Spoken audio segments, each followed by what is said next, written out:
What's up, guys? It's KB. Make sure you subscribe to the Underground Sports Philadelphia YouTube channel. Click the bell icon down below so you don't miss a single video from us. And thanks for tuning in to another video from Underground Sports Philadelphia. Now let's get into it. Philadelphia, baby, you're gonna love it. Best sports fans in the world. Actually, the worst, but that's what makes them the best. I think it's from the Spanish. It's probably, I mean, it could be from both, but it's probably, I can see a little bit of what it is in the bottom. If people are watching the videos, they're just watching it real close. This is a great intro, too, by the way. I'm going to go like this. Owen's meme of the week. It can apply to any week for Charles. Or Ferrari in general. Or Ferrari in general, yeah. Wait, quick, before we do the real intro, look at the back of my sweatshirt. Oh, what is that? Oh, that's cool. Did you make that? No. Ah. I bought it from this. If anybody wants custom Sunday designs Avenue. Tasty, email our pod with a request. Do you want the what's it called? Bathing suit bottoms? Yeah, actually, I do. I was gonna look into that. They look like chubbies. They look really cool. Okay. All right, cool. Hello, everyone. Hello. Happy Tuesday or happy Wednesday when this comes out. Yeah. Welcome back for episode 15. I don't know why. Every week. We should put a banner at the bottom of our screen. No, I should just put it in the title. We should just put it in the title. You're right. That'd be beneficial. It's 15. It's 15. I'm correct. It's 15. It's 15. Yeah, 15. Episode 15 of F1 Underground. You never know. Yeah, you never know. We're always wrong. I am Casey. That's Owen. Today we're just gonna do our usual meme of the week. Some weekly news. There actually has been a decent amount, I feel like. And then your screen just went away from sharing. I'm sorry. I'm sharing something else. Okay. And then we have History with Owen coming back. And then Spanish recap. So, yes. So History with Owen started. isn't really an accurate title for this week's History with Owen. I know. Well, if you listened last week, is it what we talked about last week? Yes. Siri just went off. It is what we talked about last week. Yeah, I don't know why she went off. I thought I had that turned off on my phone, but okay. I'm not looking forward to now that you're not going to have to say, hey. You just have to say her name. All right. If you want me to go on a 5-minute rant on Apple's event, let me know. Not yet. I mean, we have something about that, so not yet. But okay, two keywords: stupid and overpriced. Oh yeah, the VR. Yeah. Okay, so I'm sharing you first. You're going first. Share my screen. This is fantastic. Both of ours are actually kind of mine is Ferrari related also. Fantastic. I was really hoping you were going to say it's SpongeBob related. No, it's Ferrari related. So classic SpongeBob meme. Magic Conch. What do we do? Nothing. So it's obviously Ferrari's SpongeBob, and it says, Magic Conch, what tires should we put Leclerc on? He pulls a string and hard. The strategy has spoken. Meanwhile, Leclerc's on the radio. Soft. The Conch has spoken. Yeah, just a meme about the stupid strategy that Ferrari went through of putting Leclerc on hards and then getting him off after 17 laps. It makes me question everything about Ferrari's strategy. And then putting him back on hards when he asked for softs. Yeah.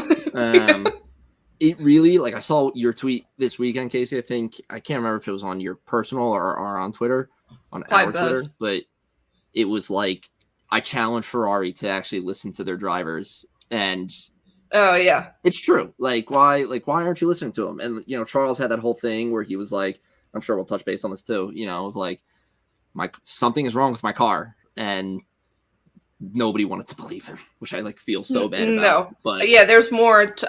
There's something else in regards to no one listening to him about his car being broken from even weeks before. But yeah, no, that's perfect. So that's my meme of the week. Great SpongeBob memes. I'm honestly SpongeBob, fantastic source for memes. I'm gonna always try to bring it to SpongeBob. Bring SpongeBob. Okay. Yeah, I'm sure there is always probably one. I'm sure I could find one or make one. Oh yeah, you could definitely make one. All right, so mine, it's kind of both. Yes. So, I mean, can we just talk about that this was the picture they put up behind George, so that's a meme in itself.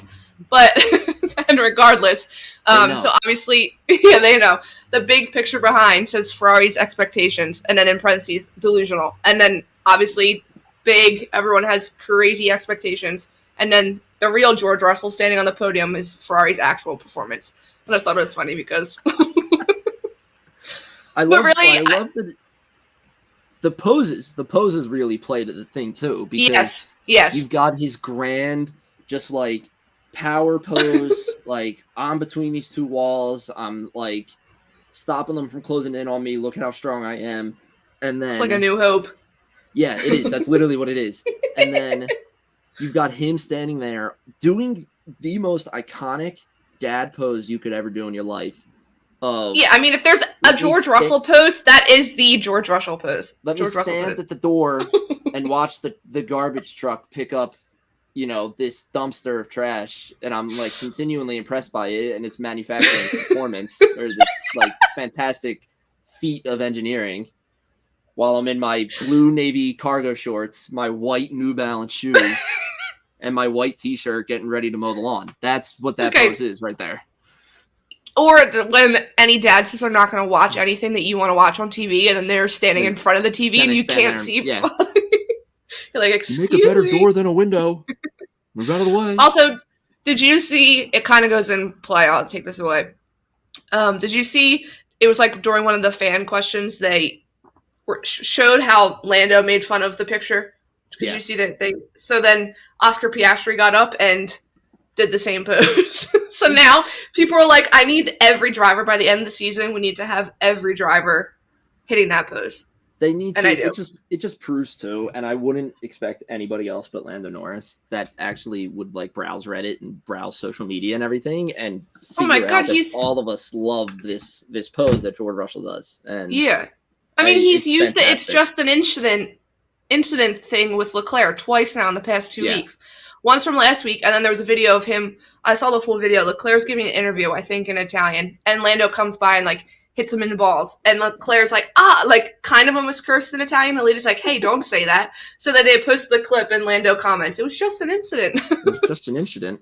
Yeah, if there's anyone that knows every meme going on during Formula One, it's Lando Norris. Highly, highly expected to be Lando Norris. He's the most Gen Z driver, I think, on the grid.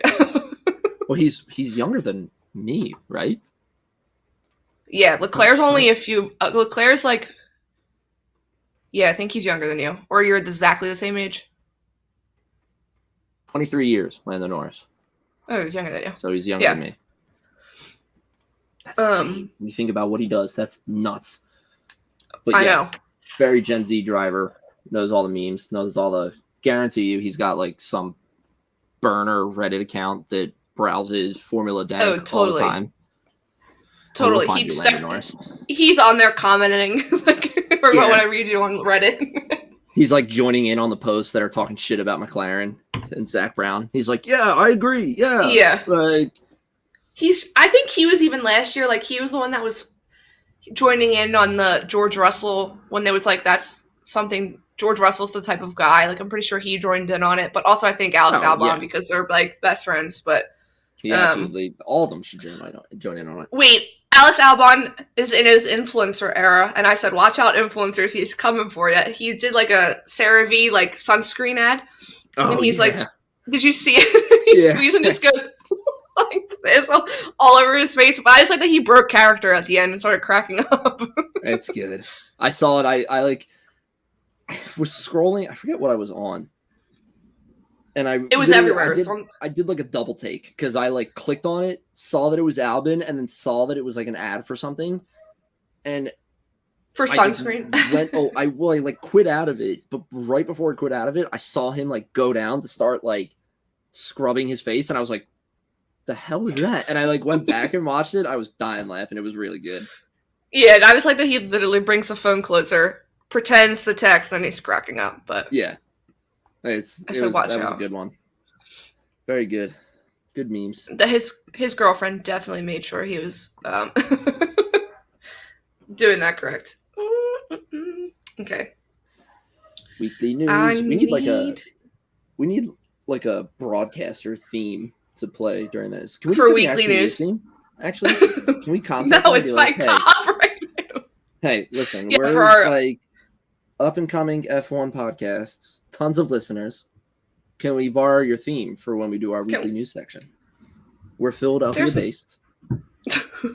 We operate in the world news time slot. It's not like we're taking up their time slot. No, we're not taking up. We're taking up David Muir's time slot. So you know what?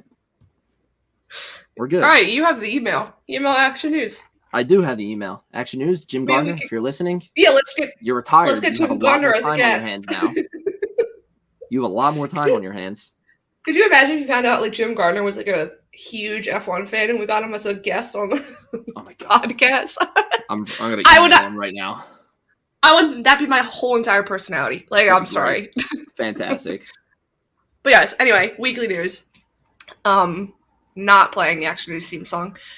Was first I can find I thought I screenshotted it, but there really is nothing crazy written confirmed. It's just rumored that Mercedes basically has George Russell and his 2024 contract pretty much set in stone. No numbers.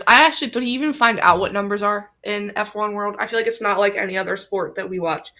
But I don't know. I thought I saw earlier that it was 6 years, but oof. I think I also saw 6 years. I have And have no idea. And then apparently Lewis is probably going to be soon. So someone made a tic-tac-toe board of Charles Leclerc and every other team race suit, and then they crossed off Mercedes because he's not going to Mercedes. Yeah, I'm trying to. I just saw a video with George Russell. So thought it was it, but it's not. No, I think it said 6 years, but it didn't say anything else. But he's basically signed on for, which I'm happy for George. Yeah. From Williams to Mercedes. Go work, I mean, George. he's performed well. He's performed well, so Get the bag. That was Get nice. that bag. get that bag. Get that bag. I saw a video on TikTok before this. It was like this girl from Monaco. She was trying to see if every driver would wave to her, like if she was waving, if they would wave back. And it was like all of them coming in their boats. And George Russell is literally sitting in the most like James Bond style, rich English dude boat there is. Like it was just like it just matched him. Like I don't know what else. Yeah, it was too perfect. Okay, next. Like I said, there wasn't much on George Russell, but I'm sure silly season is upon us, so it's coming. It is on its way. Next, this came out, let's say, the 6th. Yeah, this came out yesterday. I don't know where it came from, but apparently Christian Horner almost left Red Bull last year for Ferrari. He was offered the job.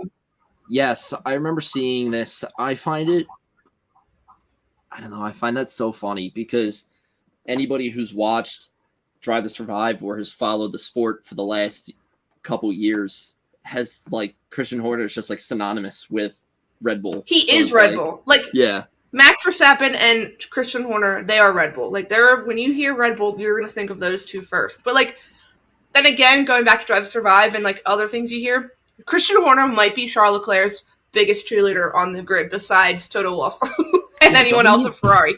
Doesn't he like love him? He's always praising Charles Leclerc, and like when they messed up the strategy in Monaco last year in that Drive to Survive, they're like, what the hell is Ferrari doing?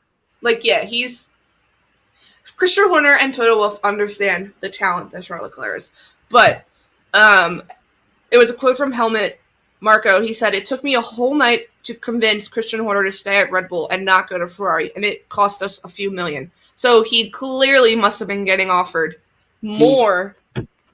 He 100% for him to consider. Pulled the like, hey, can I get more money? And they were like, Yeah. no. And he's like, okay. And then 2 days later was like, hey, I got a job offer with more money. Here you go.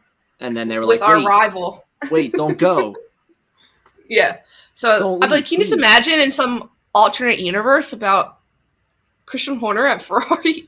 That strategy would be perfect. I would think. Yeah. I would hope that because for as long as I've been watching, as long as you've been watching, Christian Horner has been at Red Bull, just like you said. I would love to see a shake Oh, he's been at Red Bull forever. Yeah. Wherever he goes. I would love to see where could this guy go and what could he bring to other teams, because it would really put him to the test of like, okay, are you this good? Are you that good as a team principal, or have you just gotten lucky with a rocket ship of a car and a star and a prodigy driver? Like, drivers. I mean, you think he had Sebastian Vettel in his prime, Max Verstappen, but yeah, it does. I mean, it's almost like I feel like you could compare it to like if Bill Belichick ever left the Patriots and went somewhere else. Like, is he going to be just as good? Or is it just the Patriots? I mean, they haven't been as great. Is it just Tom Brady? Like, it hasn't. I think it's just Tom Brady. I think it's just Tom Brady. I do think Christian Horner, though, it might be a genius when it comes to F1. So I don't think it's just because he's given the good talent. Yeah, I would love to see him. I would love to see him go through the process of turning a team like over and just like fixing it from the inside out. I would love to watch that from start to end. Because like I said, we're seeing right now the end result of his years of work of putting up with, bullshit, and Max is a young, experienced driver and everything, and now he's reaping the benefits of, 2 world like all this stuff is coming his way, and it's coming easy to them now. So I would love to see him take another team to the moon. I saw it. I think I saw it yesterday or over the weekend. It was Max's.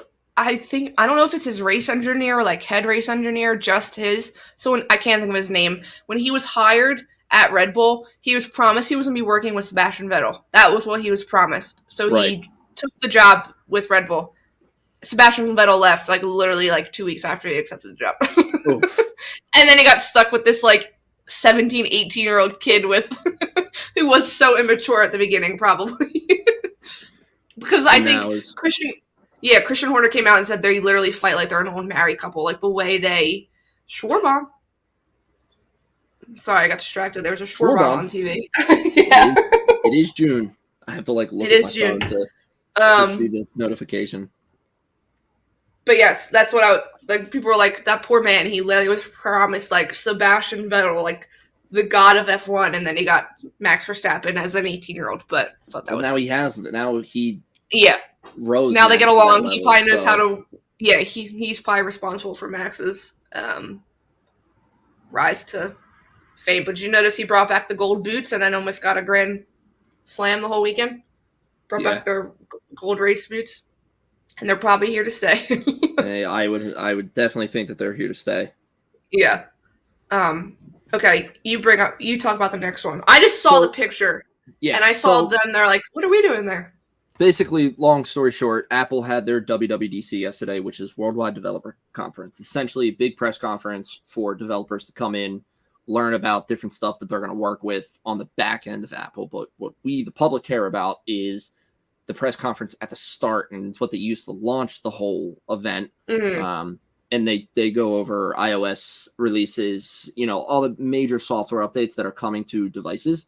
But Apple in history has had a tendency at some of these events to kind of go to the end and then be like, but wait, there's more, and give us one more thing. One of the thing they gave us yesterday was an AR VR headset.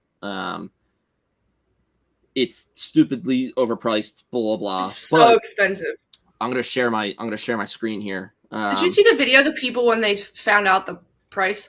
I watched that today. It's so stupidly overpriced. It's not even funny.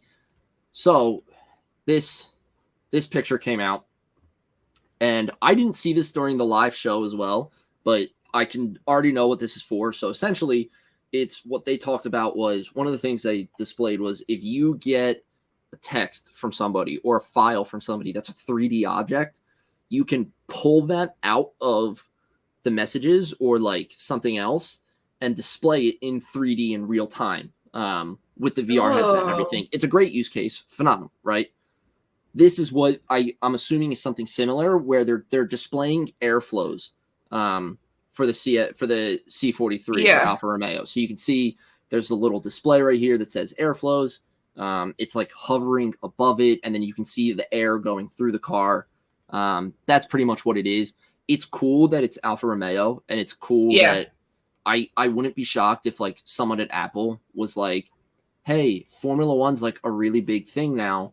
We can kind of use this like just to like generate more hype around it and get more screenshots of our device shared, which clearly it's working. But it's so funny. It's so funny to me that it's Alfa Romeo and it's not like Red Bull, Mercedes, Ferrari, you know, one of those like honestly, like, yes, Ferrari has not had the best year, but they're so well known. You know, when you look at a bright red Formula One car, you're like, that's Ferrari. Like, so I get it. You know exactly what you're looking at. It wasn't about the car. It was about the capabilities of the headset and everything. Really cool use case though, among other stupid use cases for it. And it's $3,500 to wear ski goggles. Yeah, that's so that's just my 2 cents about it. But that's what it was. So yeah, I think it's really cool that Alfa Romeo is in it. Obviously, Apple's a very big company. They don't put things in their commercials like that by mistake or like by chance. It wasn't like someone wasn't like looking for a 3D image of a Formula One car and happened upon, Alfa Romeo's. Alfa Romeo, this works. This goes with it. Like, they do the research. They know that it's the Alfa Romeo car. There had to have been some conversation between Alfa Romeo and Apple. So, but that's. I know. I don't know. I didn't see if they came out like. I'm sure Alfa Romeo, their admin's pretty good to be like, yes, that was us. But I didn't get to see if they said anything. Yeah. Let me see. I thought that was pull up their Twitter real fast and see if they like said anything. But yeah, that's pretty much what it is. I think it might have been the multi-viewer. I think they might have created an image or like someone else created an image with watching the VR, but watching a race with the VR headset, like the Apple one, and how cool it's going to be. The one cool thing I did like was kind of what you're going off. They showed like sports, like if you're watching, like they use football for the example, and it was like you had your screen, and then around it was like the player who made the catch, the probability of the catch, where it was on the field, where the ball was thrown on the field with like a 3D overlay of the field. It was pretty cool. So I'm surprised they didn't use soccer since they have it MLS on Apple TV. Good point. I found a tweet from Alfa Romeo. So they put, yes, it really was us. Our collaboration with Jake Space for the C43 was in front of millions of eyes in tonight's Apple Vision Pro keynote. Did you spot us? So it looks like the app is a 3D kind of like knowledge, like display app. But it's cool because in the short GIF, you can see like the wheel start spinning when the air goes over it and everything. So definitely really that's cool. what I saw. I saw the video when the air goes through it, but cool for I mean, it says our partnership with Jake Space allows us to do more than bring our C43 to every house. It's a way to transform the way we connect with our fans and bring them closer. It's a way we redefine the way we do business. I would love to see, if they're going to do anything, I would love to see a onboard camera from the cockpit of the car that you can tap into with this headset. And it's kind of like cool. A 3D camera. I don't know how they would do that with like aerodynamics and the weight of that and everything. I don't know the math behind that, but that would be something really cool that would allow a person to kind of in a chair like this, sit down, put this headset on, and then watch a race from their favorite driver's head and just watch. I mean, you get the driver cam. You get the driver cam footage anyway, so just put it into the VR. Yeah, you could do that. Yeah, you could absolutely do that. The onboard, the helmet cams that you already get, just throw that footage in there. I don't know what it would take though to like watch that in its entirety of the race, like how much streaming that would take, but something really cool. I think VR, it's a good way for Formula One to kind of branch out and reach more people and everything. Me personally, I'll say if anything, they're a sport that has, I feel like, the most it can do to get it to like use that technology, I would like love with to the see- driver cams. They have the best. Hear me out here, right? I would love to see this, right? This is my head going, so I'll stop after this. I would love if you put your headset on, right? And kind of what they showed off at the speech yesterday, when you watch something, it just displays out in front of you. So you have your view of what's happening, right? But then if you trigger either VR or AR, however you want to do it, it'd be so cool to me if instead of on the screen, next to the screen, you have a live leaderboard with your tracking and everything. And then below you, like on your floor or like on the bottom of the whatever VR landscape you're in, there's a live map of all the drivers and where they are on the track. Oh, and that'd be everything. cool. Yeah, that would be really cool, because I would love to see like, oh, I just watched, Lando Norris overtake somebody. Where were they on the track at that time? Like quick And then you reference can of look like, down. yeah, and be like quick reference, like what's the gap between Verstappen and so and see the 25 Reference in seconds second. gap laid out. Yeah, that would be really cool. But like I said earlier, $3,500 for a VR headset. No, thank you. I'll stick with my $300 Oculus headset. It's just because That's way too much money. Yeah, don't get me wrong. Some of the stuff was cool, but there was other stuff. I'm like, why? Why do you need that? But that's my little tech Apple rant tied in the Formula One a little bit. So okay. Okay, I'm going out of order. I'm going to the last one before I go into the what's it called? Auction stuff. So there was rumors coming out there was going to be there was rumors coming out there could have been a South African Grand Prix in the future. But it came out today that's probably not going to be happening for political reasons, because the decision was taken because South Africa has aligned closely with Russia. So that's why they're nixing it. But it says it will likely result in Spa remaining on the calendar for at least another year, which good. I like Spa. So I like Spa too. Spa can stay. I like that. Can stay. Yeah. There's not really much to like. But then, no. I mean, yes, like racing there, but like in an African country, that'd be sick. There's a whole like new area. That'd be so cool. But yeah, I mean, give us one in Egypt. Go around the pyramids. I know it would never happen, but that would be so cool. Really cool. That would be so cool. You could never do it, but could you imagine? I would love. They're leaving it in and out of the. Oh, yeah, and you forget got one any other track away. that gives cool pictures. Mm-hmm. Yeah, you got one straight away that just goes right in the front, so you can get the picture with the cars zooming by and all three in the back. Oh, that's really cool. Yeah. Look at us. We're designing tracks again. Another one. First the Philadelphia Grand Prix. Now we're going to international with Egypt. Now we're going to Egypt, which we don't know much about, but look, it's okay. No, we do not. And then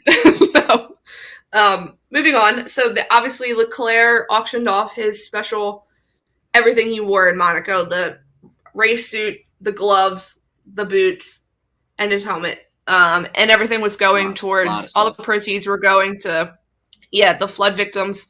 In the Imola Romana is how you say region, to help them rebuild and everything. So it ended today. So these numbers came in. So the highest bid was for the helmet. The helmet went the most. Numbers. That doesn't shock me. Well, yeah, really.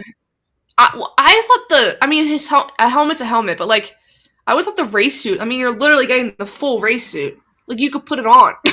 Yeah, but the helmet is like. I'm going to equate it to goalies' helmets again. Yeah. It's unique. It's designed to the driver. It's got that little touch on it where yes, the racing suit's very cool and everything, but I would love to I would be more willing to display the helmet as a collectible item. It's than the easier race suit, to display the helmet than the race suit. I'll just wear the race suit 24/7. The wedding we're going to on Friday, I'm in the race suit. It's a little gross. I don't know if they listen to this podcast, I know. But if not, don't listen to it before your wedding. Don't. I'm not showing up in it. First of all, it was white, so I'm not wearing it. That would be hilarious. Wouldn't. Not only would be someone showing up in white, but you're rolling up in I'm in a white race suit. That's dirty because it's dirty. Oh, is it really then? But yes, okay. Yeah, it is. But so the bid for the highest bid for the helmet, this was like in euros. It went for $255,000. In US, that's $272,494. Rough estimate with conversion and everything. But in total, he raised over $355,000 in euros, not dollars, euros. I think. I was gonna say. 355,000 euros, and then euros. In US dollars, it's around $379,000. That's roughly. But yeah, so I mean, but he's doing. I don't know if Carlos is going to end up doing something because he just wore a special suit. But I mean, it makes sense for Leclerc. He's basically Italian at this point, so I did. Yeah. But yeah, that ended today. And then it came out. Pictures came out, so the drivers signed the trophies from Imola. That didn't happen, obviously. So they were auctioning them off, and then I think they were also going to be auctioning off the bottles of champagne that they pop on the podium. So you can also, you can auction them, get them as well. I mean, imagine getting a helmet's one thing, but imagine getting the trophy that's signed by all the drivers. That's and cool. Probably team principals. Yeah. I mean, even just having a trophy in the first place is really cool, because obviously that's something that like only the drivers get. So it's like have something like that. It's like this is like one of a kind, you know, and signed by every single person. I mean, who has something from all 20 drivers on the grid? Yeah, that's wild. I mean, that's something you pass down too. I mean, that's on display all the time. Yeah. No, you're ensuring that because you don't want to get for it to get lost. Oh yeah, I'd be bury me with it. That's fantastic. That's something really cool. I knew that they were doing the trophies in the suit. I didn't know they did the champagne bottles. That's cool. I mean, that's something. Yeah, when I was just trying to find the totals to see how much that was up to, I saw the champagne bottle. So I didn't know about the champagne bottles until just a little bit ago. But then Alfa Romeo came out today as well. The cool poster. They do sick almost comic book covers before each race. I love them. I think they're so good. They never fail. They're so good every time. I think they signed them and they're auctioning them off as well. But they're auctioning off a few, so anyone could a bunch of people could get them. But I mean, they're using their platform for. No, that's fantastic, and I mean, it's great that it's going towards such a great cause. You know. Yeah. Before we go into history of that one, did you see? This is kind of random. Did you see the picture of what's her name? The new Little Mermaid training for when she was to play. Yeah, well, she's Ariel. doing neck training, right? Yeah, someone said she's training to be an F1 driver, and then someone said that she's getting ready for the SF23, this Ferrari car. People were like, she probably has better neck strength than half of the drivers on the grid because. I would love to see a Disney Little Mermaid livery on a car. That'd be really cool. I mean, what's it called? Had it last? I mean, Ferrari had Lightyear on their car last year, but that's right. Forgot about that. But so I thought that was. Yeah, I did see that was almost my meme, but wasn't really a meme. But I thought that was funny. No, that's cool. Is that just because of how she was filming? She was obviously because they arms did down so and much. I've seen footage they did so much in a pool or a wave machine and stuff. But when she's in the tail, she's using just her upper body. So she's off and kicking. So she trained her neck. Very good. Yeah. Very good. I thought that was funny. Okay, it is time. I wish I could play the music now, but I can't play the music now. We'll figure it out one day. There's got to be a way to do that. We'll figure it out. So we're not going through this debacle again. So this is the right way to wear it. Kyle's not here, just letting you know. That's fine. That's good. He doesn't have to watch me do this thing. This is the right way to wear it. Yes. Because it. Yeah, last time you literally looked like Avatar. You had it. You legit had the blue arrow. Yeah. Yeah, that. Are you making it Avatar? That's not right. I'm gonna go disappear in an iceberg for 100 years. I can't wait till all these new shows and movies come out for that. It's gonna be so good. Was I right today? Could I hear you screaming with excitement over that picture of Anthony Mackie and Oh my God, yeah. I'm so Is excited he to in see. the movie? I'm so excited to see Harrison Ford. Yeah, Is he in it? Yeah, he plays the guy. His name is Thaddeus Ross. He's the general in Civil War that works with Tony. I don't remember. I don't know if you remember him. Oh, yes, I do. William Hurt played him originally, but then Yes. William Hurt passed away, so now Harrison They had Ford to is taking over the role. I'm pretty sure. Okay. But yeah, I'm excited for that. I was very happy with that picture. All right, History with Owen. History with Owen. If you guys were listening, if anybody was listening last week, Casey gave me the brilliant idea of how are F1 cars made? How, like, obviously we know that they are this like peak engineering feat. You know, it's Formula One's always referred to as like the pinnacle of motorsport. You know, these cars are flying. In case if you hear like any And only ringing, getting faster. I'm moving my iPad closer to the mic, but yeah. So I wanted to look it up because obviously something like this, you know, it's not like a season ends and they're like, let's get to work on the new car because it takes longer than that, you know. So yeah, they're already I just working on next year's car. Yeah, they're already working on next year's. They're already getting ready to go. They're doing testing, stuff like that. So I was looking up a little bit of information. I found a fantastic article from motorsport.com. All this information is pulled from them. This article was like a godsend because I was like trying to find like a good source of all of it, and I found this, and it was so good. If you want to go read the article, it's so good. It's I actually like their website. They have good articles. Motorsport. I go to them for a lot. Great article. The title of it is literally "How is an F1 car made?" Super easy, and it contains a shit ton of information. It's so good. So I'm trying to think of where to start this. So obviously, it's not like engineers and mechanics just start throwing pieces together and seeing what sticks, and hopefully it makes a fast car. Mm-hmm. You know, it's this whole process, and the process starts in CAD or computer-aided design. So it's that 3D design program where they're making pieces, they're making individual parts, they're designing it on there, stuff like that. And I found out that each Formula One car is made up of around 14,500 individual components. Holy. It's super cool. And like I said, it's all CAD is used to develop the parts. And then there's another program called CAM, which is computer-aided manufacturing, that it helps to build them. So it's kind of cool. I'll touch on a little later. It's a blend of humans and machines working together to build these cars, and it's like this really cool process. So the teams start designing a car 2 years before its debut. So the example that the article gave was in the closing months of 2019, teams will start working on the car for 2021. So to put that in perspective, so at the end of this year, the teams will start developing the car for the 2025 season.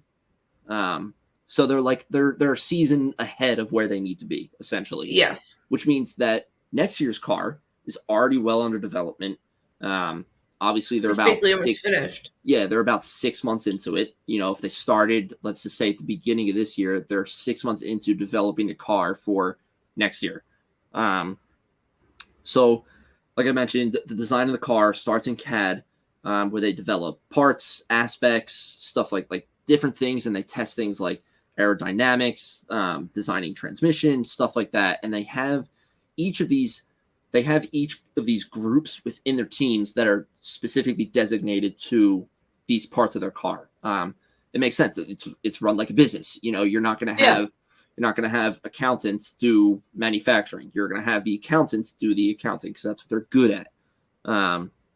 So you have these different teams that are assigned to, you know, the electronics, the transmission, you know, what's the wing going to look like? What's the front wing going to look like? What's the rear wing going to look like? Stuff like that. So they'll do all the research that they need to do. They'll put together a plan. And when they design these things, then they 3D print them. So they'll 3D print a scaled down car. So if you have like a really, really tiny car, like a Hot Wheels car of a Formula One car, and think of like blowing it up, you're going to blow it up 60% of what a real car size would be. And that's what they print. I don't know like how relative that is, because I don't know how large an F1 car is, it regularly scaled. But they print a 60% scaled car. And then what they do is they start running that through the wind tunnel. So they have these wind tunnels that they then put this car in, and then they'll start blasting winds, kind of like what we just showed with Alfa Romeo.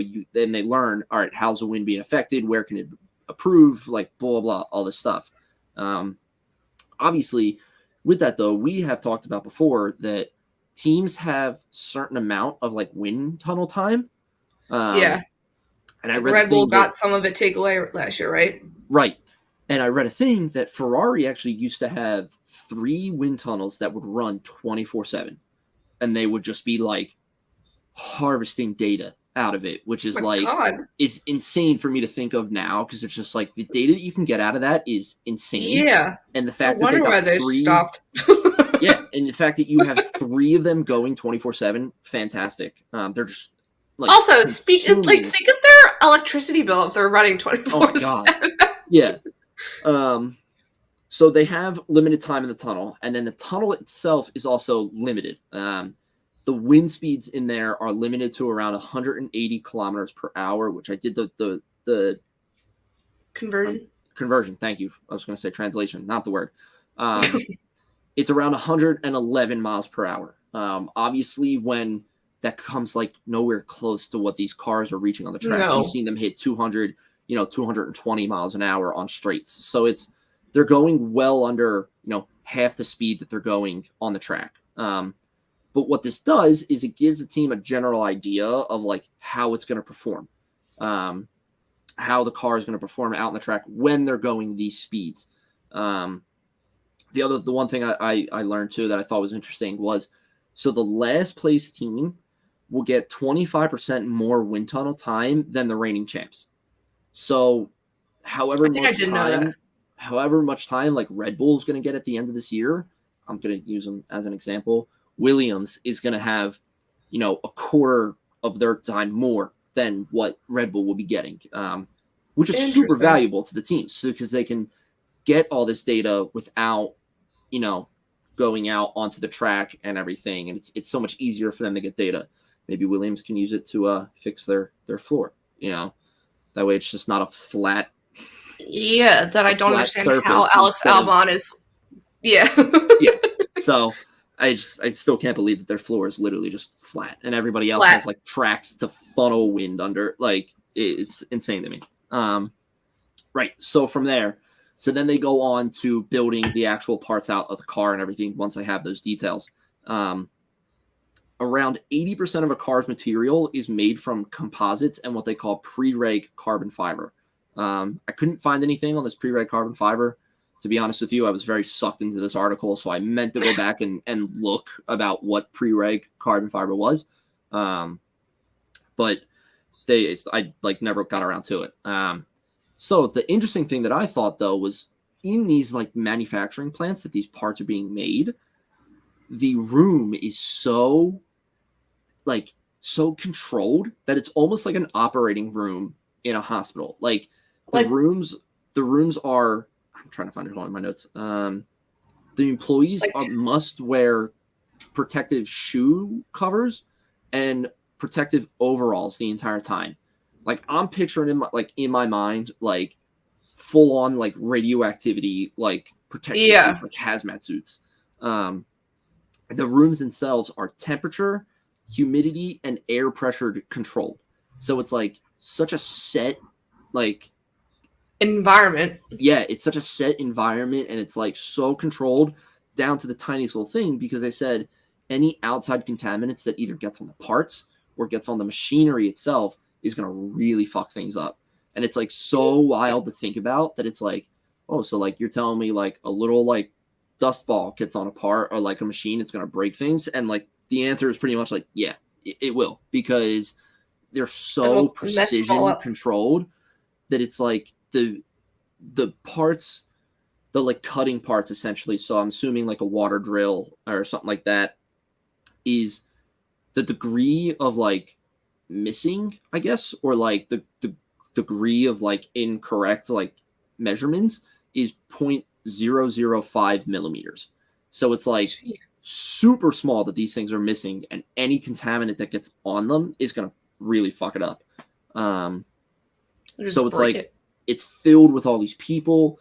It's filled with all these like computers and parts in this like highly dense, just like controlled environment. The article reported that McLaren has reportedly 130 employees working in these like small rooms. And it also mentioned too that like some other teams will outsource this process. I can't help but feel like the teams that do outsource the process might be teams that like don't have as much money as others. Yeah. Or aren't as big. Right. Like aren't as large or anything like this. Like, McLaren has that, groundwork that they can build this out and have this facility for themselves. Whereas another team, using for an example, Williams might not have as much money to build this all out for themselves and everything. So they have to go outside of their network and get somebody to do it for them. So it's insane, like the environment that they have in there. So following the parts being built, you then get onto the part layup, which is essentially all the pieces of the car are kind of like put together. And this is the melding of like machine and humans that I was talking about. It's put together by hand, but it's guided by a laser computer system. So it's like, I take it as like people are putting them on, but like they have these like machines that'll take like laser measurements and be like, tell them this is off this much, this is off that much, like blah blah. Or like maybe they put it on and then the machine lasers it and then makes those like micro adjustments for them. So it's insane. And then I also learned that the chassis of a car is actually two halves glued onto each other like a sandwich. Like there's the bottom part and then there's a top part, and then they get glued on together. So there's that, and then like the front and the rear wings are hollowed out, and they are like bonded together through the construction. So it's like kind of like glued again, but they're so put together that like they're pretty much like stuck together permanently. And it's like super cool to like figure out, because there was a thing in there that says like teams like figured this out and started using this to their advantage, because they would make like certain parts of the rear wing weaker than others. So when there was air pressure, it would flex and react more to certain parts of the wing. So it would like help like create more like downforce and like help like going into a turn and everything. It was really cool. Like a hockey stick, how flexible they can be. Yes, exactly. That's a great example. When you bend that hockey stick, it's building up that power, and then it just releases as it snaps. So it was really cool. I would love to watch like a video of this too, just to like visualize all of it. Yeah.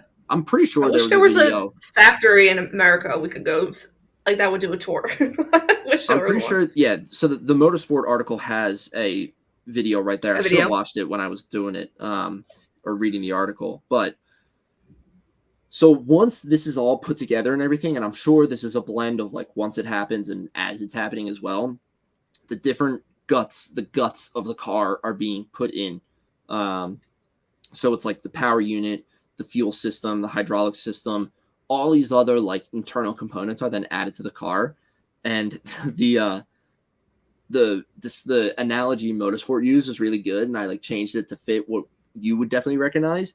It looks like C-3PO before he has all his platings on him. So in the first prequel Star Wars movie, he's got all the wiring out and everything. So they called it. It looks like when RoboCop takes his skin off. And I looked it up, and I was like, oh, it looks like C-3PO, because it makes more sense that way. So that's basically what it looks like. And then from there, the process kind of continues until some coverings are put on, the livery is designed, stuff like that. And then it's all assembled. And then that's when they go into testing. Let's put it back in the tunnel. Let's get it on a track, stuff like that. And then obviously what we're allowed to see is that preseason testing like we had earlier this year, where we see the cars getting out on a track. They got those air rakes on. They got the green paint to see where it dries in the airflow. all that stuff. The air So rates the always last- crack me up. The last question I wanted to answer was how much does this all cost? Like how much money is this team a team pouring into a car, right?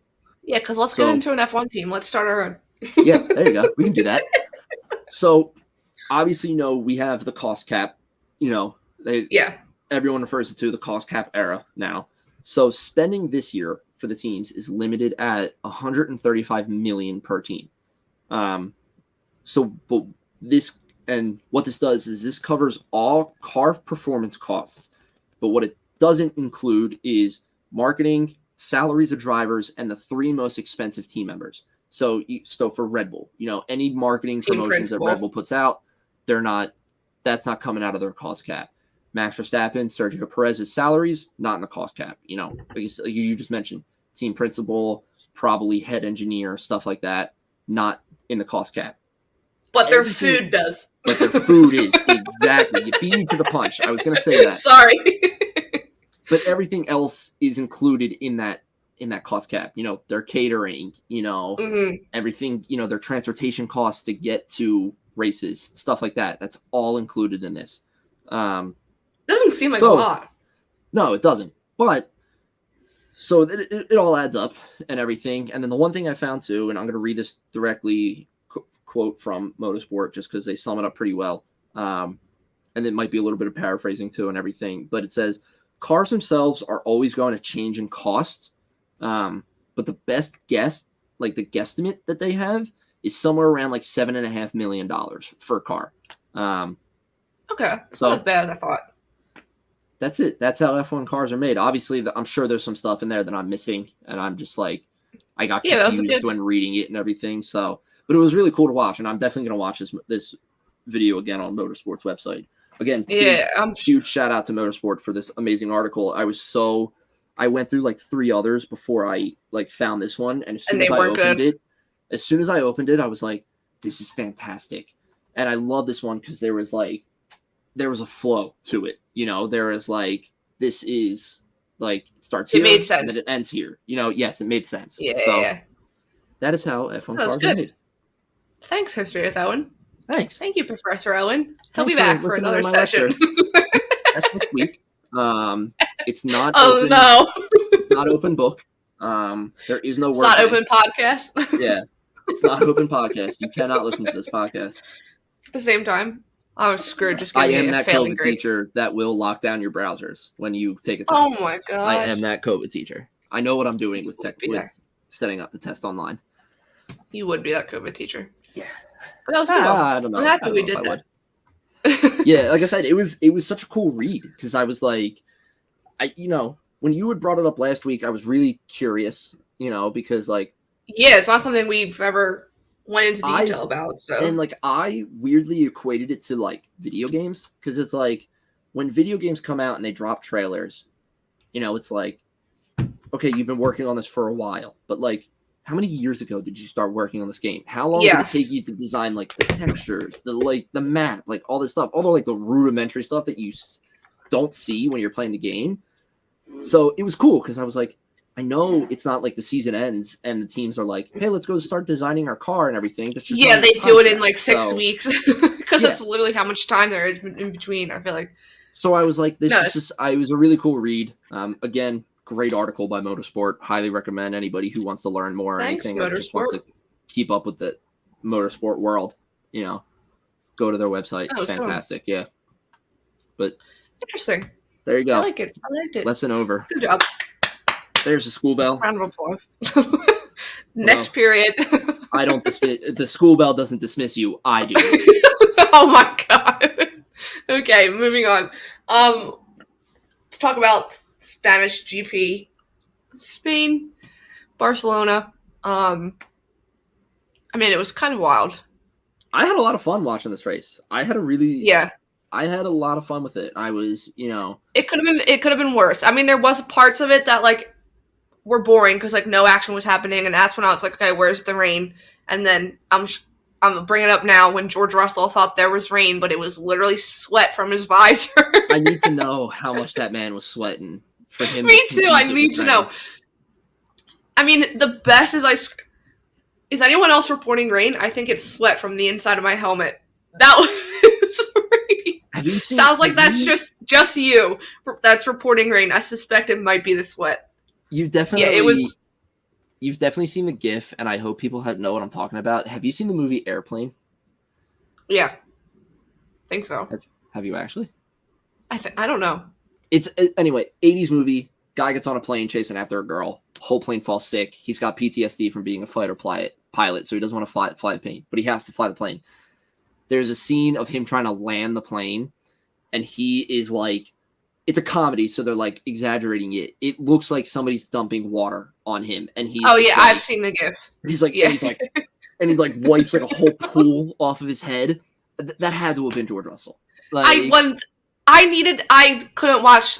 Literally, they pulled into the Parc Fermé, and I had to turn off the TV to leave, so I didn't get to watch like the post race interview or the podium. But like he had to have been drenched because for you to think sweat's coming down and you think it's rain, like his hair must have been just like soaking wet. He had to have been. The inside of that helmet post race was probably disgusting. Probably nasty. And that's coming from me, who had some nasty helmets after hockey games. Yeah, I feel bad for whoever had to wash that race suit. And normally, I think it's their physios that have to watch the race suit. So I do feel bad for whoever his physio is.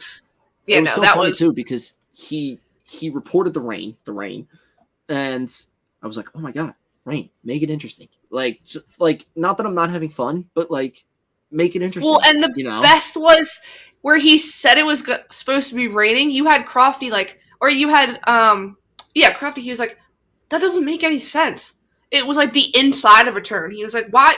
How is it raining just there? He's like, that does not make any sense. It doesn't make any sense. And then he came back.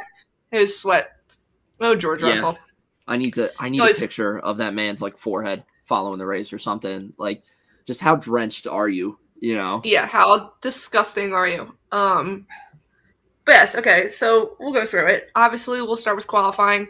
I mean, if there's anything. Okay. So let me paint the scene. So Spain without the S. Spain without the S. I'm waiting for the new song to drop. Literally, Spain without the S, but so I was at the recital taking pictures all weekend. I couldn't watch qualifying, so I got there at 10 o'clock, turned it on my computer, no sound. So I was just watching it. I had to go upstairs, get in my seat, ready to take pictures. I have it on my phone.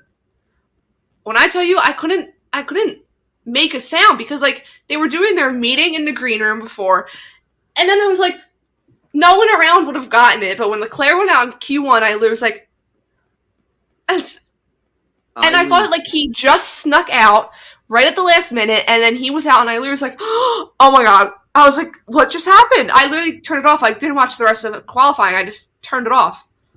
I couldn't. The best was that flurry of text you sent. Yeah.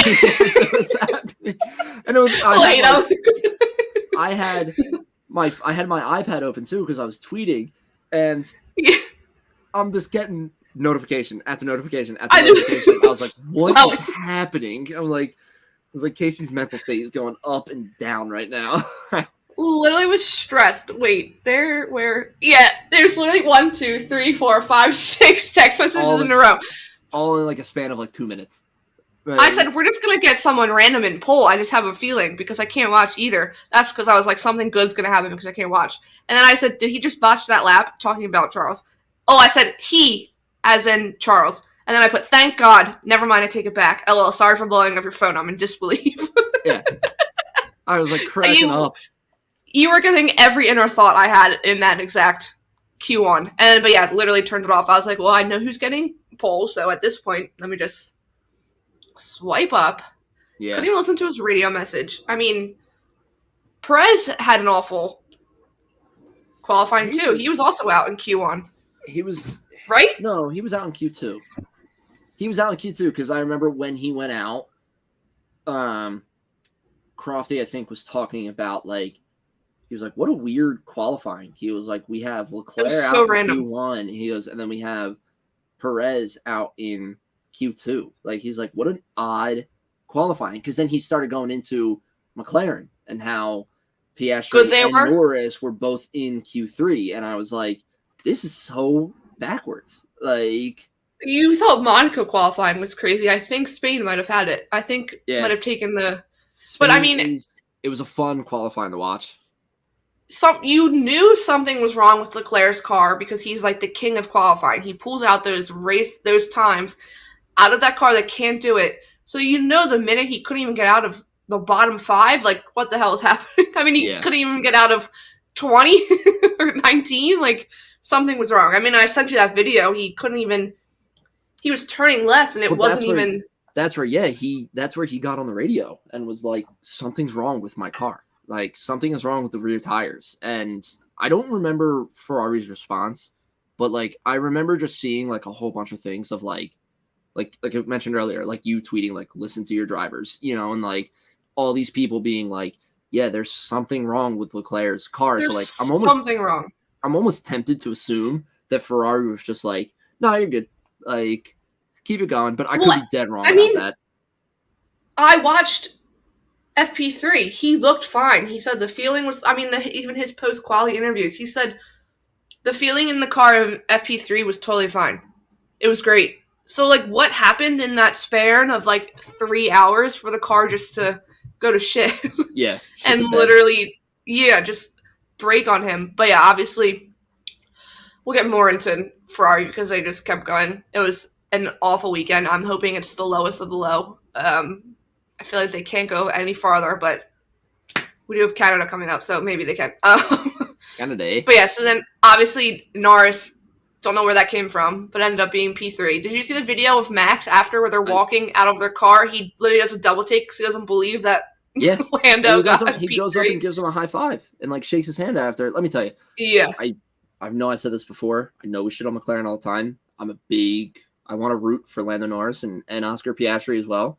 I was so happy to see them in Q3. Oh, me too. And I was so happy when he was lining up third on the race. And I was like, I just cannot. I really, really hope something good happens here. And obviously, he kind of botched it. But we can go right into that. There's nothing. I don't think there's really anything else from qualifying that was. No, wild. I mean, it's literally. It's just so. It's so heartbreaking to see him get both of them, Piastri and Norris, get a great qualifying session in. You're up in the midfield, upper midfield of the race. You got Lando on third, and you're like, yes, this is great. Right, like a podium was. I mean, Lando knew. He was like, I'm gonna hold on to that P3 for dear life. Like he knew, and he was ready to fight for it. He was so ready to fight for it, and then just to watch him fall. 17 places. 17 places on the first after he had contact on the first lap and had to pit right away, and he literally went from third to 20th, and I was like, no, and literally made up no time, no places after P20. Like he would never caught back up. I mean, his pit stop was so slow because it changed the front wing and then his tires, but his pit stop was so slow. So like he just. I mean, it was like he started in the pit lane, not Leclerc or Logan Sargent. Like he literally. I was so upset, and it was like, in the moment. I hate saying this too. It's like because we've come to expect that like McLaren's not going to do well, and it's just like as soon as he was back there, it was just like, well, business as usual. Like here we go. Did you see me tweet? I said, did you see me tweet? I said Zach Brown was here this weekend, not an IndyCar. Go away, Zach. So I literally tweeted, I said, I think we need to start looking into Zach Brown and how he might be bad luck for his McLaren drivers. Not even just the F1, like IndyCar in general, because they both do bad when he's there. Zach Brown, don't go to either race for one weekend and see both of your drivers or both of your teams do very well. Watch it happen. But yeah, I mean, someone put, I don't know how Lando just didn't park the car and leave. I would have also just, at that point, just... Lando knew he wasn't going to be P1 unless by some miracle Max Verstappen didn't finish. He knew he was literally going to get P3. That was the best he was going to be able to do. And then to just literally not even halfway through the first lap, just have it all just ripped away from you is fucking brutal. Fucking brutal. I was so upset when that happened because, like I said, I was so happy seeing him in P3 in Q3 and Piastri in Q3, and then him getting that third position for the race. I was like, yes, yes, like go Lando. Like this is your moment. Like This is your time. Show us what kind of driver you are. You know, play hard on the defense. You know, don't let anybody get by you. Like all this stuff, and then fucking damages the front wing. I forget who ran into him. I want to say it was Lance Stroll, but I think that's wrong. And I was just like, no, like, just so upsetting to see. And it's just like, and then yeah, like I said, it's just like business as usual. Like, because he's all the way back in last, and he just can't do anything. And you're right. It's like he almost. No, he made contact with Hamilton. Oh, okay, all right. So, just googled it real fast. Yeah, no, I felt so bad for him. I also, where did Oscar finish? I don't even remember. Oscar, I think was I'm gonna go 16th. Is my guess. Oh, so they both just had. They both were. Yeah, they both awful races. Low. I'm gonna pull it up, but like I'm pretty sure it was 16th. That to me is. This isn't. We'll talk about Red Bull at the end, Owen. If you have the. We'll end with them. So praying I'm wrong here. He finished 13th. Okay, 3 more points. No point. I mean, 3 more places up. No points, but it's better. So Oscar finished 13th. Lando finished 17th. So Lando got up, but like that's just gotta from be yeah. That's just gotta be so gut wrenching to go P3 to 17th. And 17. Like, fuck. Like and P20 at one point. Like he was in the back with a lot of time to catch up. So I feel so bad for him. I mean, they didn't say how many times Max lapped people, but I'm pretty sure he probably lapped Lando twice. He had to. This is going to be painful for you, but there was a clip. There was one time where Charles was coming out of the pit lane, and Max drove when he went from P3 to like P15 after that pit stop. It was the worst pit stop. Max drove by, and you heard Crofty go, "Oh, and there's Max Verstappen lapping Charles Leclerc," and I was like, "Oh boy!" And I was like, "Okay." It's nuts. There's something I want to talk about with Red Bull, but like I said, we'll talk about it when we get to the end. We can end with them because it's always the same stuff with them, but we can end with them. About McLaren though, I saw someone post, I think F1 might have tweeted it about the 3 rookies, and it was like, who's been the best rookie? And people were like, is it even a question? It's Oscar Piastri. The other 2 have done nothing. It's Oscar. Absolutely. Yeah, like Oscar's going to be rookie of the year. Like, come on. Like the other 2 have not done anything. Oscar's working with the best he's got, and he's actually doing something with it. Okay, so I have signs here, but we can talk about Ferrari in general because of how much they messed up. But I do have to say, you're gonna be like, just because you hate Carlos Sainz. I mean, it was his home race. Maybe there's a curse with home races because Fernando Alonso did not have a good weekend either, but nothing notable happened there. But Carlos Sainz literally kept saying he could go faster than Lewis Hamilton, and his race engineer 1.1 said, "No, you are not." They literally told him, "Stop acting like you're going faster." Meanwhile, Hamilton, what's he do the next time? Just goes right by him. Like he doesn't even defend. But yes, I don't hate Carlos Sainz. I just dislike when he thinks he can go faster than the Mercedes, who apparently have a bullet because their upgrades worked. their upgrades worked. Their upgrades worked. Right. Yes. Back a couple years ago when the biggest battle was Hamilton and Max. Yeah, well, I have some tweets between Red Bull and Mercedes, but I can read them in a second. But yeah, Carlos Sainz, obviously, like I said, he stated he was faster than Hamilton, was not. Leclerc, they just flat out ignored his request.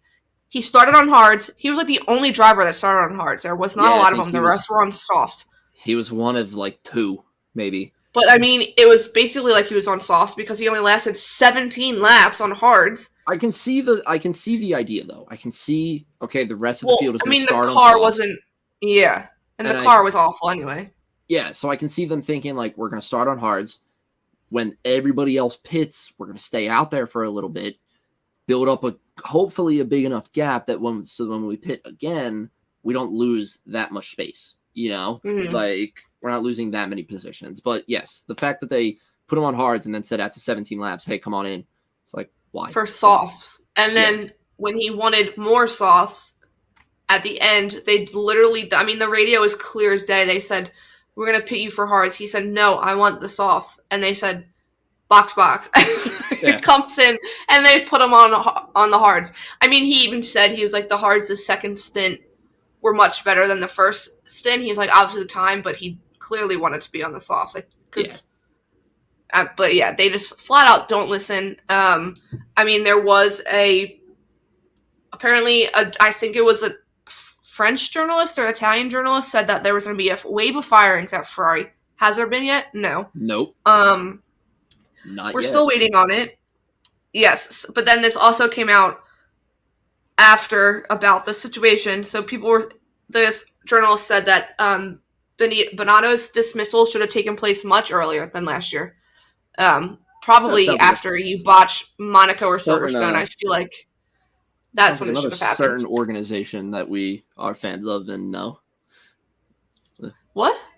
The Flyers. How Chuck the Flyers. Should have been that clearinghouse should have been happened so much earlier than it did, but keep going. Yeah. Laurent McKees is still on the wall. He should have been fired directly. And then it says Leclerc has been treated badly since 2022. I mean, yeah, that's obviously he has been because he clear as day could have won the whole thing last year if they kept going with how well they were. Yeah. Going. I mean, yeah, obviously Leclerc is out P19, starts from the pit lane because they didn't listen to the rules, but because they were taking apart the whole car to find out what was wrong.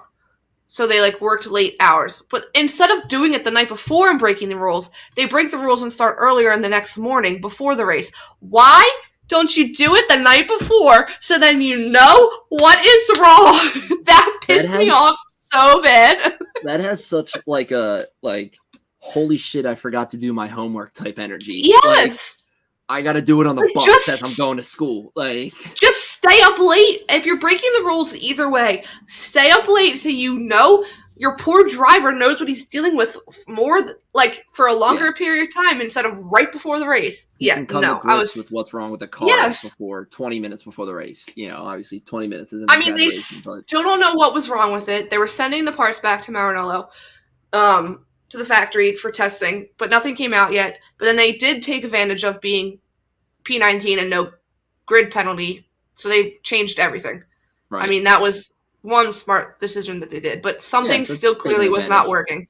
But yeah, I literally when they came out, I wasn't alone on Twitter. Everyone else was like, "Why? Just do it now! Why are you wasting your time and do it tomorrow? Stay up and then put the car back together." Figure Get your answers. Yeah. Tell Charles, and then that way you have plenty of time to your morning when you wake up then is, okay, how do we build a strategy around this that'll work? What's the best possible thing you can get out of this instead of, holy shit, break the car apart, figure out the issue. Okay, what's the issue? Okay, now we need to put the car back together, and then we can build a strategy around it. No, it doesn't work that way. It was so freaking annoying. That was what pissed me off. I think more than ignoring him. I just think that was what was completely wrong. But what I wanted to say earlier, so apparently it goes into them not listening to Leclerc. I'm going to say it happened in Miami. So apparently you just said the word, the chassis or whatever, the bottom of the car has been broken. Yeah, has been broken for the past 2 races. They didn't know about it until this week. How do you not know? But it makes sense. I don't know. The only reason why I think in Miami, because he went off into the gravel twice. That's what I think is when it broke. But yeah, they didn't know until this week. And he's been complaining. I mean, last week in Monaco, he said the car didn't feel right. If something doesn't feel right. That just shows that is a blatant incompetence. They just don't care. They are at the point now of no return. If that's true, if the car has been broken for 2 weeks, for not even 2 weeks, 2 races, and your driver has been saying to you, hey, something is wrong with this car. I don't know what it is, but something's wrong. I can feel something's wrong. And you've been, A, ignoring him, and B, let's give them the benefit of the doubt, and they're inspecting the car and making sure that something's not wrong, and they're missing it. That just shows incompetency right there. And that's someone is losing their job. So, and literally, if you go back to Monaco, it kind of makes sense. His car wasn't even how he normally can pull the performance out of it in qualifying. He wasn't in the top 3 in qualifying, and I thought he would have been. But yeah, clearly something was wrong with the car, they just.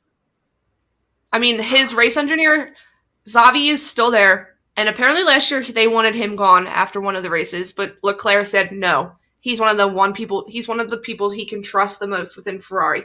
People are like, how bad? Yeah, but people are like, how bad is it within Ferrari on Charles' side that that's one of the only people that he can trust, and he screws him over? That's a great point. Yeah. How bad is it?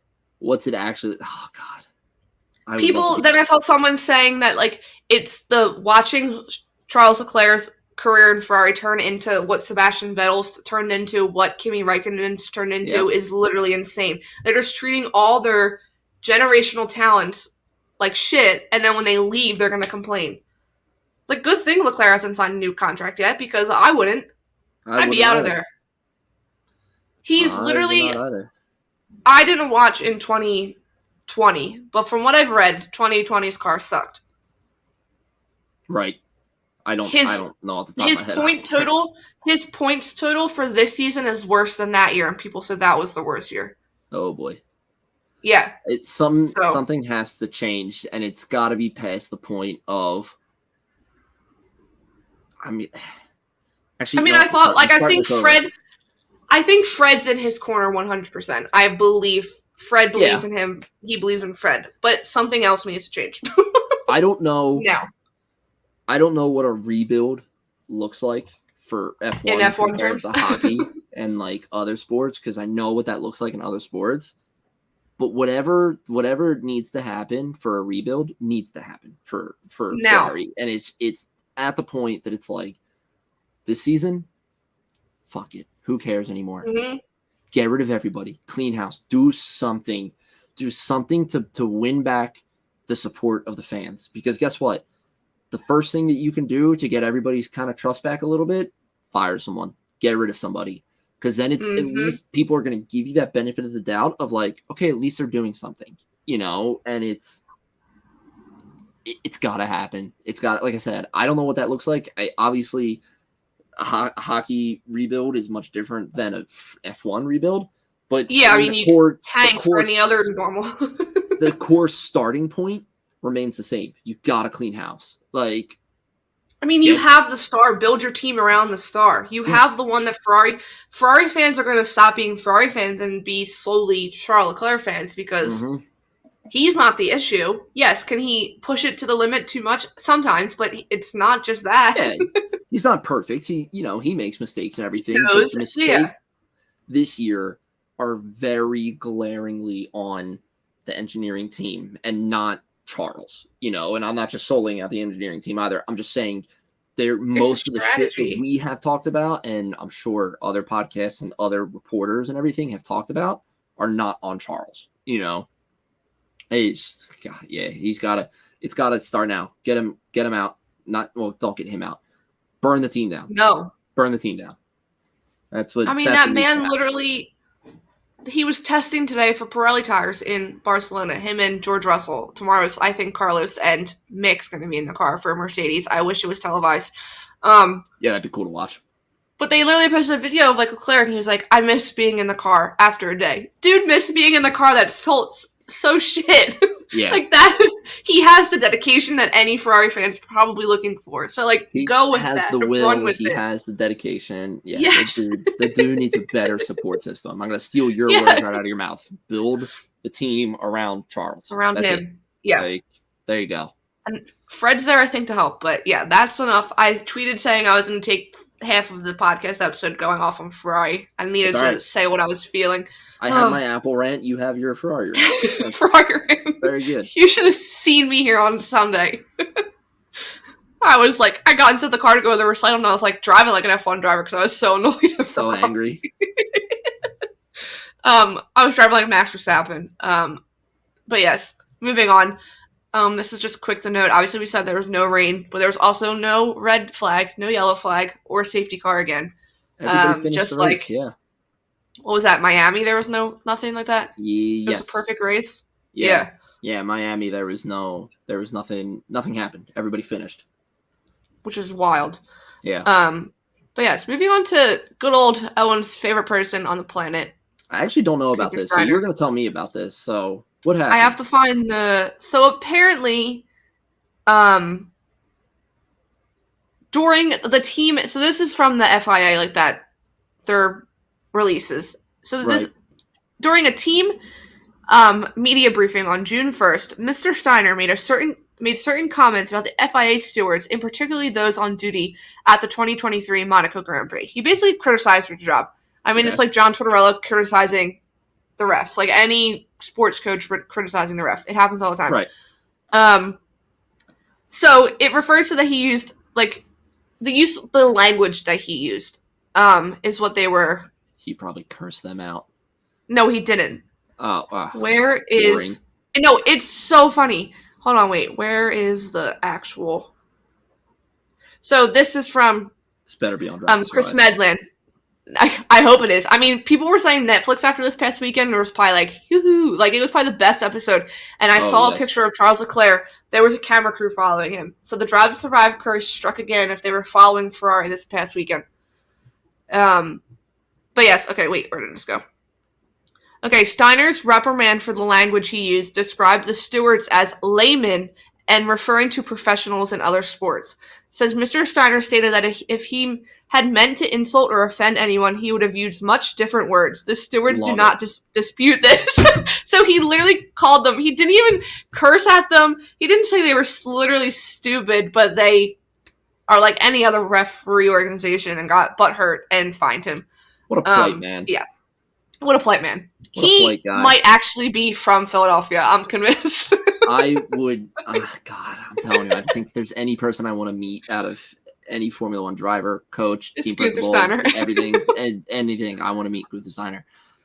That's stupid, though. If he was airing his opinions and his concerns, and they were like, "We're gonna find you," it's like, what?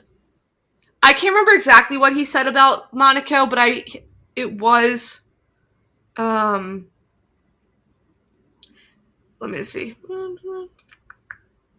But yeah, I just like that he said he would have used much stronger words. Like, he's probably, I would have called you, like, I would have cursed at you. Like, Yeah. He definitely would have had some choice words for him if he was super pissed off. Yeah. Oh, didn't Nico get a penalty in Monaco? I can't remember. Yeah, I can't remember, but I think that's probably what he was talking about. But yeah, so that was Gunther Steiner. There was a lot of penalties this weekend. We also did it. I don't have. Yeah. Yeah, I don't have it listed, but Pierre Gasly was given a 3-place grid penalty. Well, technically a 6 grid place penalty. It's a tongue twister, but 3 for this past weekend, and then he'll have another one in Montreal. So he was given that. Which I'm happy there was no points involved because he's very close to having his like license suspended, or he was, and he wouldn't be able to drive for a few races, which would be Shit. wild. Yeah, he's like F1 bad boy. But yes, moving on to poor freaking Yuki Tsunoda. I felt so bad sitting up against the wall after the race. Killed me. Yeah. Killed me. He just looked like a sad puppy. I feel so bad for him. I felt so bad. I mean, I have an article here from ESPN. He literally said his penalty was ridiculous. He dropped from 9th place to 12th after an investigation. He was in the points. He finally broke that P11, but he had contact they said that he forced Zhou Guanyu off at turn 1 on lap 56 while he was in 9th place.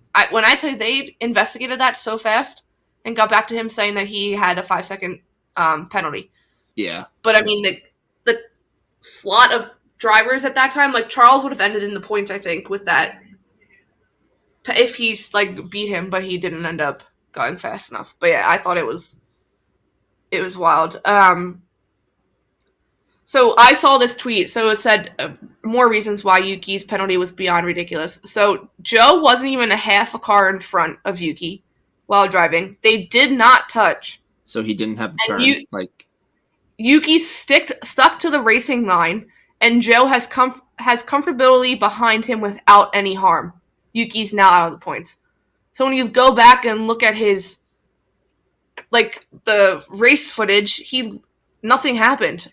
Nothing happened. It's so annoying. I hate the forcing off of the track stuff because it's like it's such a hearsay thing. Like it's such like, well, I felt like he pushed me off, and the other driver's like, well, no, I didn't push you off. Like I know. I want to know if like they listened. Like did they? I didn't see anything about them being summoned, like him and Joe, for Joe to give his side of the story. I mean, we saw it last week. Lando Norris said that he knew Leclerc probably didn't actually know he was coming, but they still gave Leclerc the penalty. But yeah, who knows?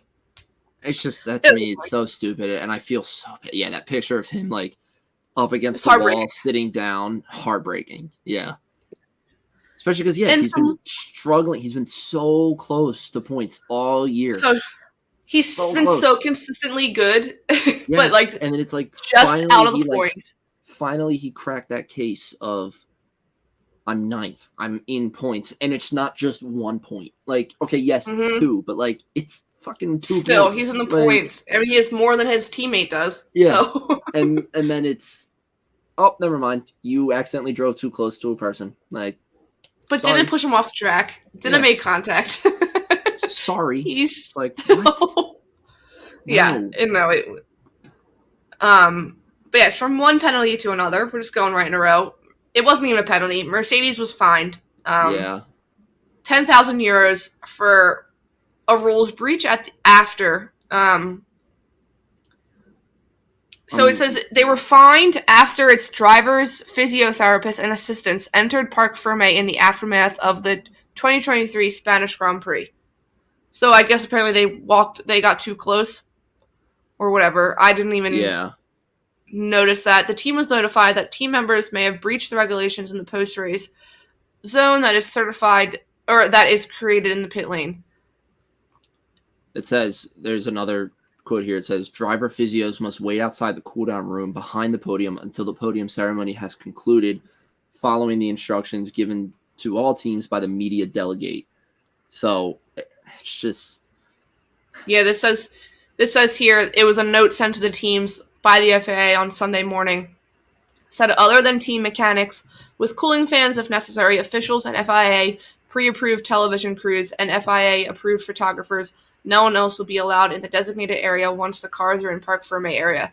No team PR personnel. So they just had their physios jump in, and they got fined 10,000 euros. Yeah, no. I mean, FIA was just handing off penalties to anyone this weekend. Yeah.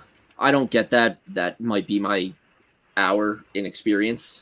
I don't see a reason why that matters, but I don't either. But... Sure. Okay. Okay. Whatever you say. Oh no, there's an extra person in the cooldown room. Whoa, the FIA just wanted some extra money for like their post-race party, so they decided to fine Mercedes so they could have someone else pay for it. On this motorsport article that you have linked, there's a blurb at the end that says that last year's Austrian Grand Prix, the top 3 finishers, Charles Leclerc, Verstappen, and Hamilton, were all suspended €10,000 fines for similar breach of rules. So it's like, why does that matter? Like, no, why does that matter? That's probably like inexperience showing there, but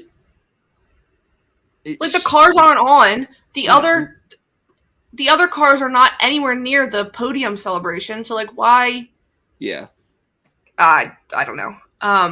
But continue with Mercedes. They obviously had, I think they figured it out this weekend. Great weekend.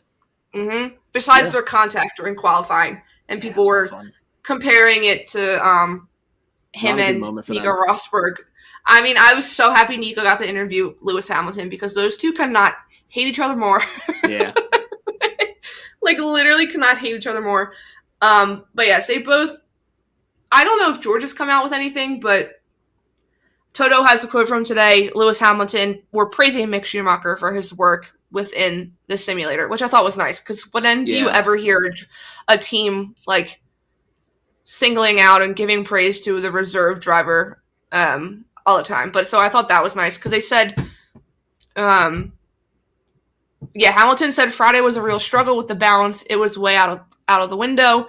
It was very hard to drive, very unpredictable, and then we did some great work overnight. We've got a great team with Mick back in the simulator on Friday night, and he did some great work, which helped us get on the right track on Saturday. So, I mean, I did see it was Mick's, I think he had on Instagram, like an Instagram story, he was going into the simulator. People were like, does Mick not have a life? Why is he going into the simulator at like 10 o'clock on a Friday night? But because it was after practice and they needed data, and then he showed up at the race. But, yeah, that's Toto's quote was really the same thing, but he also added on, we're looking forward to him getting his first taste of on-track running this year, and sure, it will help him in his role as a reserve driver. So, but yes, I believe he is testing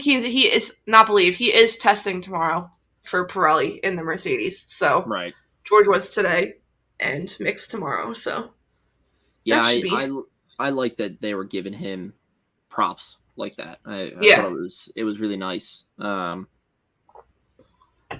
Hopefully we see him back on the grid. Yeah. Like I said, it's just good to see that from a team, Yeah.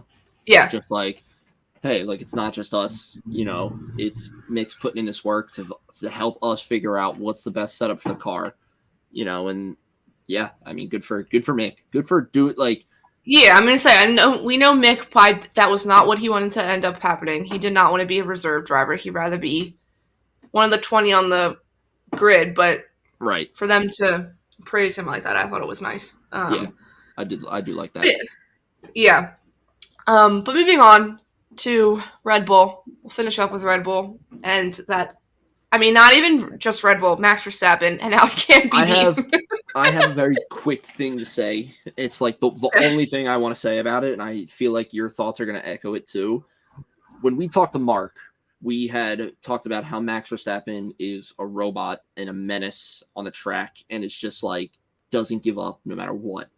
And he even more so proved that this weekend with his 3 warnings of track limits, the black and white flag, and then following the black and white flag, hops on the radio and goes, "Hey, what's fastest lap?" And his team was like, "Hey, don't, like, it's a 16.6. Don't worry about it, though. We need you to finish this within the white lines. Like, we need you to finish it within track limits." And Stop getting times deleted. Yeah. He, like, doesn't answer. And then all of a sudden goes, "Oh, hey, there's fastest lap for you guys." Like, does the fastest lap.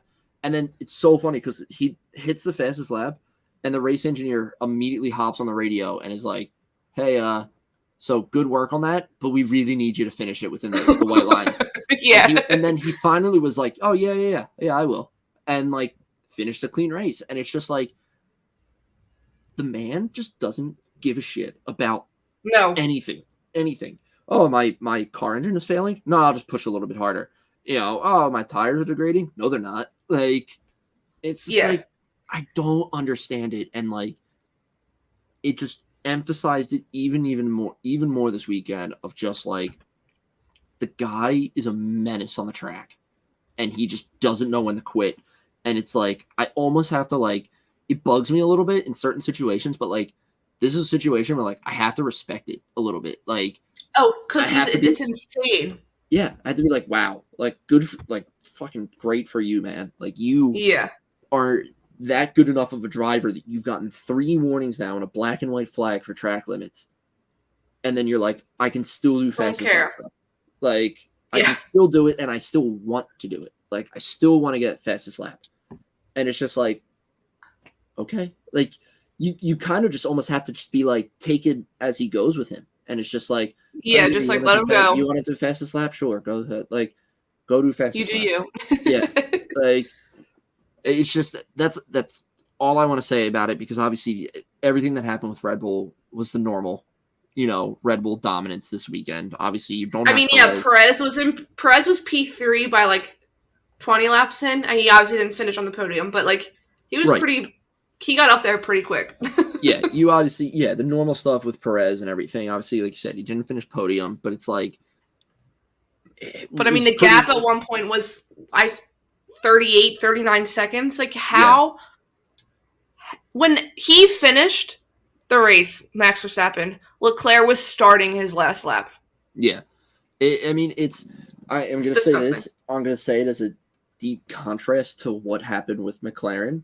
But McLaren, like I said, when they fell back to the last couple places, it was like, okay, business as usual. And then it was like with Red Bull up in first in a 30-second gap, it's like, okay, business as usual. Like, it's just they don't even show him on TV anymore because he's so far ahead. Like, he's just driving by himself. I literally tweeted out, like, bye, Max, enjoy your Sunday drive.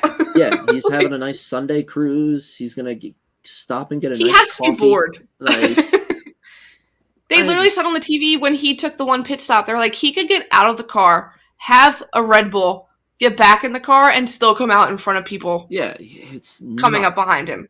Yeah. But that's all I wanted to say about I mean, that's all I wanted to say about Red Bull also. There was really nothing else. They really didn't focus on them a lot because there was other battles within the grid. But, like, I mean, it's Max. Max is a freak of nature. I don't know. He's not human. He is not human whatsoever. No, not at all. But yeah, that was... Freak. That's why I wanted to end on them, because I knew there wasn't a lot in regards to talking about them. You got anything else? I don't think so. Obviously, there's no race this weekend. No. It's next weekend, which is nice. It's in Montreal, so it'll be probably 2 o'clock. Nice. That'll think we're celebrating. Like last year, we came home for Father's Day just to watch the race. That's what I'll probably think again. Well, at least it's in Canada this year. It's, it's a little bit. I like Canada. Yeah. Wait, Mom texted me during the race and said, Case, I think you need a new favorite driver. I said, it's not the driver, it's the team. It is not, Hey. And then I told you we had a family friend text apologizing for how bad Leclerc's luck has been. I was like, everyone knows. Everyone knows Casey's heartbroken. Heartbroken weekend after weekend. Yeah. Oh. But no, I have nothing else. Spain without the S. Spain without the S. That's like how to summarize the race. It's the Spain without the S. But yeah, I got nothing else. I have nothing else. We gotta finish it off. Yeah, thank you for listening today. Obviously this episode went a little bit longer than we usually do, but there's a lot to talk about. Good. I had a feeling good race this weekend. Obviously there's a couple things to talk about, the news and everything, but thank you so much for listening. If you really enjoyed this episode, as we hope you did, please go give us a follow on our social media. It is at Underground F1 on Instagram and at Underground_F1 on Twitter. You can see us constantly posting stuff. Casey creates a lot of content for the Instagram. It's great content. And we also do, live tweeting when there's qualifying races, stuff like that. On the Twitter, we just repost news, stuff like that. Keep you up to date.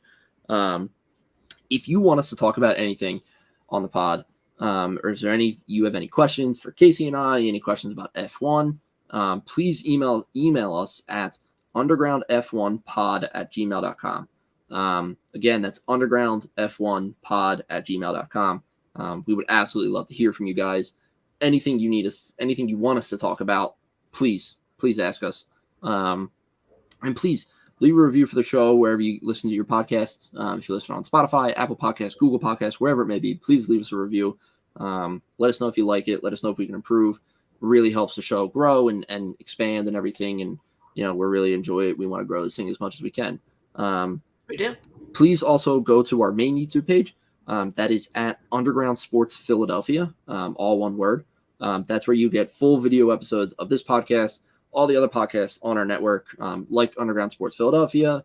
There's Getting the Hole, that's the golf podcast. Top Bins, which I think is soccer. Yeah, soccer. Streamer Seasons, where they talk about movies and TVs. Great shows. Which I know Streamer Season's going to be having his Spider-Man review because he tweeted today he was going to see it. Kyle tweeted earlier that he saw it, and I'm really jealous, and I really need to pick a day to go see it. So, yeah, please go find that YouTube channel. Please give us a follow and subscribe on that YouTube channel as well. As of this recording on June 6th, June 6th, we are currently sitting at 510. We're hoping to reach 600 by the end of June, and then subsequently 1,000 by hopefully the end of the year. So, and Kyle, if you listen to the other shows, Kyle has mentioned that we're in up to something season, as he likes to call it. Once we reach that 1,000 1,000 subscribers on the YouTube channel, we'll be able to implement Up to Something season. Up to something. Yeah. Because we're up to something. We are up to something. So please, like I said, give us a follow on social media, give us a review, go follow Underground Sports, give us a follow, all that stuff. Thank you for listening. We will be back next week. We'll see you next week. See you.